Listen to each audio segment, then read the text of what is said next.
Las opiniones vertidas en este programa son exclusiva responsabilidad de sus participantes y no necesariamente expresan la postura institucional de la Universidad Nacional del Sur sobre los temas a los que se refieren.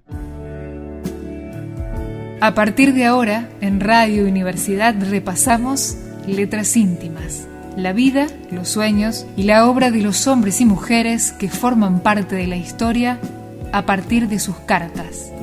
Letras íntimas, los personajes, su contexto y su época en su puño y letra.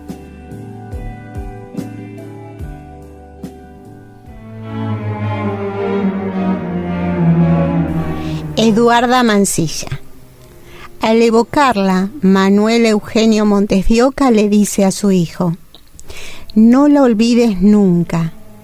Es una mujer de talento extraordinaria, un alma exquisita. Resume en su mente el vigor de Madame de Staël, el estilo de George Sand y la fantasía creadora de la condesa de Pardo-Bazán. Aquí comienza Letras Íntimas, este espacio mágico donde nos acercamos a grandes personalidades a través de sus cartas. Hoy vamos a leer cartas de Eduarda Damasia Mansilla Ortiz de Rosas de García, más conocida como Eduarda Mansilla. Fue una escritora argentina del siglo XIX, precursora en su género, cuya obra trascendió en el ámbito nacional, mereciendo el privilegio de ser traducida a otros idiomas y que es, sin duda, una de las primeras mujeres argentinas que logra un nombre y una gran consideración por su obra literaria.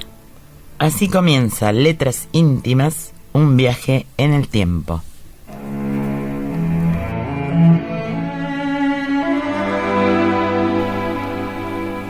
Eduarda nació en la ciudad de Buenos Aires el 11 de diciembre de 1834.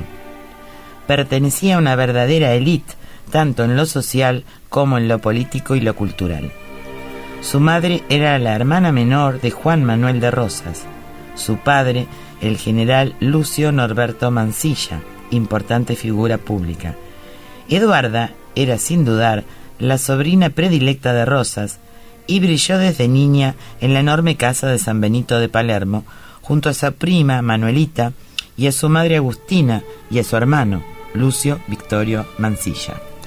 Sus obras abarcaron casi todos los géneros literarios, incursionando con verdadera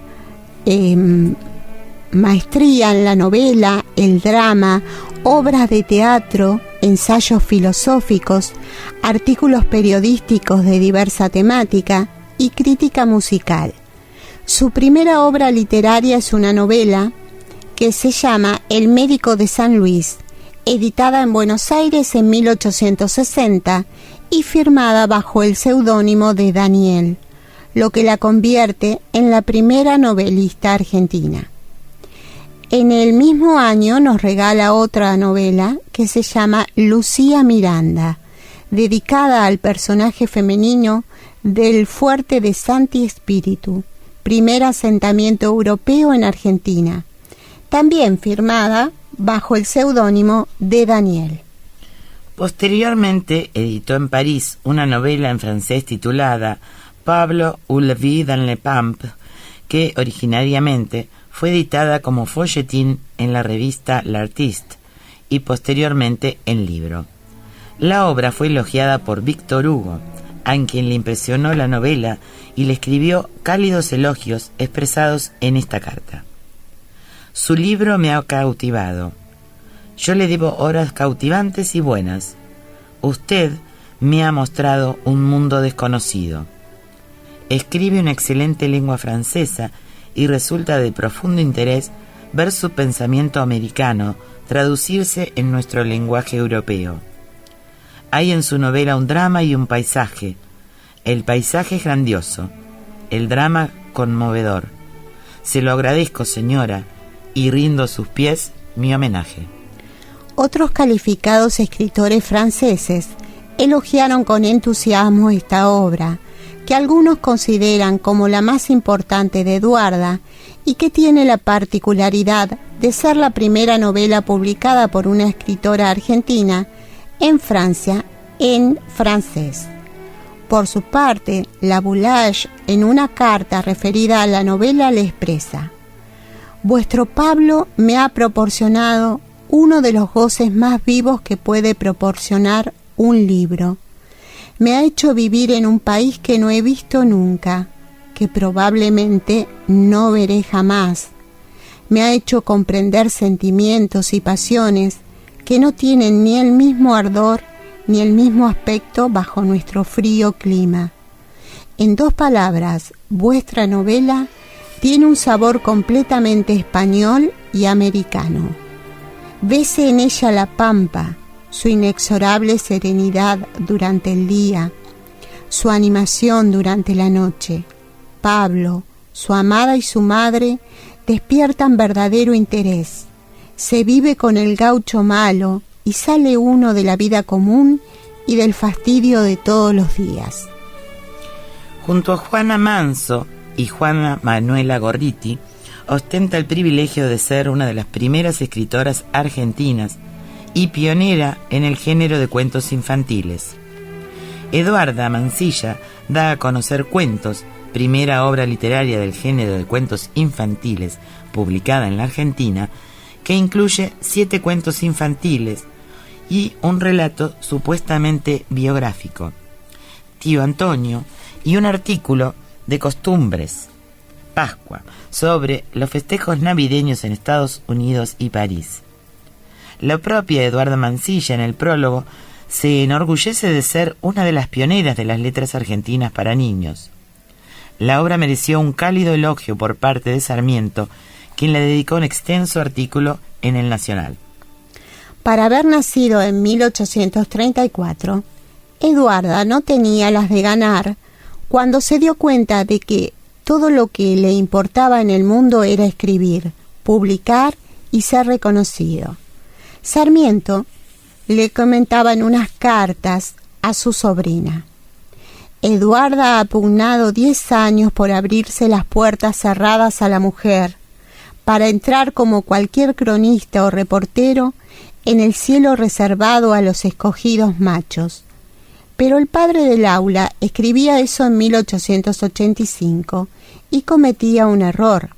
A Eduarda no le había dado por las letras recién en 1875, sino 15 años antes, cuando tenía 20 y pico, y todo lo que esperaba de ella era que siguiera luciéndose en su piel de extranjera distinguida. Así la presentaron a Abraham Lincoln, y esposa del ministro argentino designado ante Washington. Cuando Sarmiento mencionaba esa vocación, bajo el puente había pasado tanta agua que Eduarda ya se había divorciado, dejando a su marido y sus hijos en otro país, y había resuelto de manera atípica las relaciones familiares que para entonces podía dedicarse de lleno a su obra.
Una anécdota clásica la retrata en el centro del poder. Joven, avispada, herramienta política de su omnipotente tío Juan Manuel de Rosas, en 1845 Luis Felipe había enviado al conde Walewski a Buenos Aires para unas negociaciones oficiales. Rosas no hablaba francés.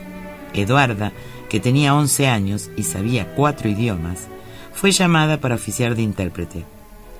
Lojo, quien ha estudiado el personaje de Lucía Miranda, que acompañaba con una serie de trabajos críticos desarrollados con un equipo de investigación dedicados a Eduarda, dice de ella: estaban su propia madre, Agustina Ortiz de Rosas, centro de la vida social de su tiempo, linda pero nada tonta, aunque Mármol la haya presentado así en Amalia, su tía Encarnación Escurra de Rosas y su prima Manuelita, todas mujeres de importante actuación política. Su tía Mercedes, autora de una interesante novela pionera. Su abuela. Creo que todos estos modelos la marcaron. No iba a ser nunca una mujer discreta, dedicada a las virtudes consideradas femeninas.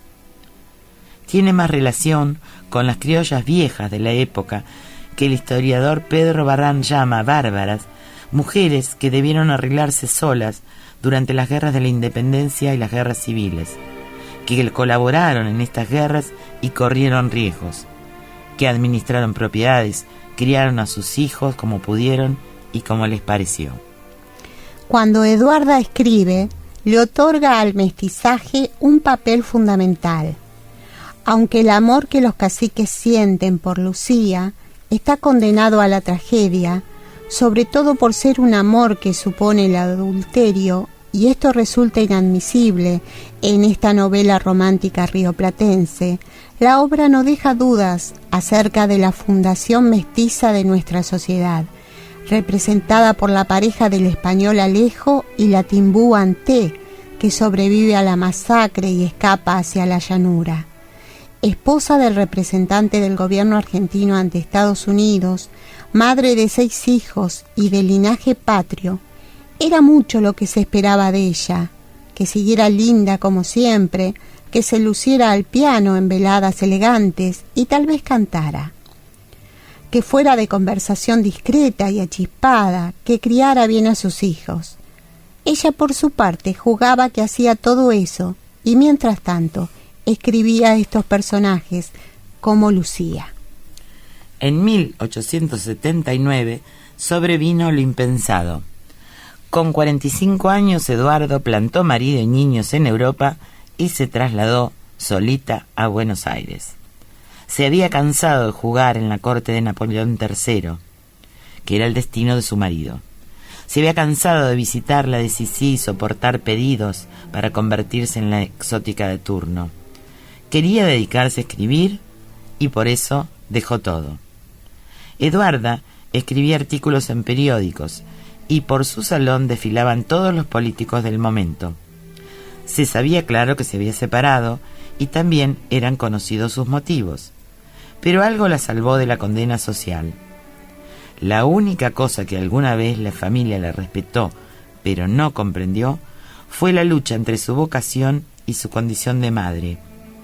Ella, cuando vino a Argentina, dejó a sus hijos en Francia, algo que hoy mismo sería difícil de entender, dice hoy su tataranieto Manuel. Y agrega, porque era muy claro que cuando se vino a vivir con su madre, vino a escribir. Intentaron insinuar que tenía romances, pero nadie ha podido probarle ninguno, ni siquiera el que Juana Manuela Gorriti insinuó que tenía con Victorino de la Plaza. Si Agustina la apoyaba en su decisión, claro que sí. Todos los años que ella vivió acá estuvieron juntas. Agustina le llevaba solamente 17 años a Eduarda y siempre la acompañó. Quizá por su posición social o porque era costumbre que el apellido Mansilla soñara acompañado de excentricidades, Eduarda se salvó de la condena pública. A poco de su llegada publicó Cuentos, el primer volumen que hoy narrábamos de cuentos infantiles. También la obra de teatro La Marquesa de Altamira, Los recuerdos de viaje y una reedición de Lucía Miranda. Los relatos fantásticos de Creaciones en 1883 y la novela breve Un amor de 1885. Para entonces ya había recuperado su nombre. El Daniel que usó inicialmente con el tiempo se había transformado en Eduarda Mansilla de García, luego simplemente en Señora de García y finalmente en su nombre de soltera, Eduarda Mansilla. También cultivó la música con pasión y perfeccionó sus conocimientos con los más grandes maestros de la época, por ejemplo, Anton Rubinstein, Charles Gounod, Jules Massenet y otros, que formaban el círculo de amigos y, ante ellos en Norteamérica y París y otras grandes capitales del mundo, dio muestras de sus conocimientos musicales. Poseía una voz incomparable y ejecutaba piezas en piano con verdadera maestría. Cantaba en 4 idiomas. Tenía gran amistad con Marietta Alboni, célebre contralto, y con el tenor Enrico Tamberlik, al cual debe probablemente algo de su exquisito criterio lírico. Compuso varias obras para canto y piano y escribió interesantes críticas en la Gaceta Musical, que esta fue la primer publicación argentina dedicada a la música. En los últimos años se han reeditado gran parte de sus obras, pese a que en su testamento doña Eduarda pidió expresamente que no se lo hiciera. Es loable que no se haya cumplido su voluntad, puesto que el cumplimiento de su deseo nos hubiera privado de conocer la obra de una de las escritoras más importantes de la literatura argentina. Y nombrábamos a algunos de los grandes músicos con los que ella se trató, Charles Gounod. Escucharemos ahora un fragmento de una obra de él.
En 1892, con 57 años, murió en Buenos Aires y fue enterrada en Recoleta. Dejó disposiciones claras sobre su obra. Nada debía reeditarse. Quizás no haya dicho algo similar sobre sus retratos, pero lo cierto es que fueron desperdigándose, desvaneciéndose, igual que un baúl lleno de papeles y documentos que simplemente desaparecieron. Uno de sus hijos, Daniel García Mansilla, le dedicó gran parte de sus memorias en un libro llamado Visto, Oído y Recordado, Apuntes de un diplomático argentino. Su hermano Lucio la menciona en varias ocasiones y también en sus memorias, siempre pintándola como la niña más brava que él, la joven donosa y mujer talentosa. Muchas de sus primeras ediciones sencillamente se fumaron, otras aparecieron, como le sucedió a un primo de Manuel, el tataranieto de Eduarda. Un día mi primo estaba en París y se encontró con una señora agradable, distinguida, en el lobby del Ritz. Cuando supo su apellido, le preguntó que era de Eduarda. Al enterarse, le dijo que ella era descendiente del conde de París, que tenía un ejemplar de cuentos que Eduarda le había regalado al conde. Eduarda es así, va y viene, pero inclusive, a pesar de su última paradójica voluntad de desaparecer, siempre vuelve. Y bien, ha sido para mí muy interesante conocerla porque no sabía de su existencia y saber que fue una escritora tan reconocida en el exterior, tan reconocida por los franceses, ¿no? Una mujer tan culta y que haya escrito la primera escritora de cuentos infantiles, por ejemplo. Sí, o la además, primera mujer que edita su obra en otros idiomas. Sí, además, perteneciendo a la familia a la que perteneció, donde justamente, una familia polémica, por cierto, ella fue, de alguna manera, se reveló a ese sistema familiar no solo como mujer, sino como ciudadana, porque además se hace amiga de gente de la comunidad que hoy podemos llamar de pueblos originarios. El hermano escribe sobre los ranqueles, pero con una mirada diferente. Uh-huh. Ella se hace amiga de un hijo de un cacique ranquel. O sea que la historia de ella vale la pena seguir indagando, porque hay mucho más para... Y Lucía Miranda habla de eso, ¿no? Del amor, del mestizaje, de cómo somos parte de esa unión entre españoles, entre extranjeros y el pueblo originario de nuestro país. Así es, así que bueno, los invitamos a seguir investigando porque realmente vale la pena. Y antes de despedirnos, ¿de quién hablaremos el próximo programa? ¿Sabemos? Tenemos que agarrar los pinceles, los colores, porque vamos a hablar de un pintor, el señor Modigliani. Ah, muy interesante, por cierto. Así que bueno, nos estamos despidiendo. Hasta el próximo Letras Íntimas. Un viaje en el tiempo.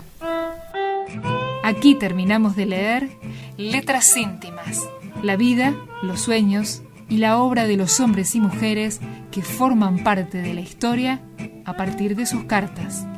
Letras Íntimas, los personajes, su contexto y su época en su puño y letra. Nos reencontramos el próximo jueves a las 20:30 por AM 1240, Radio Universidad.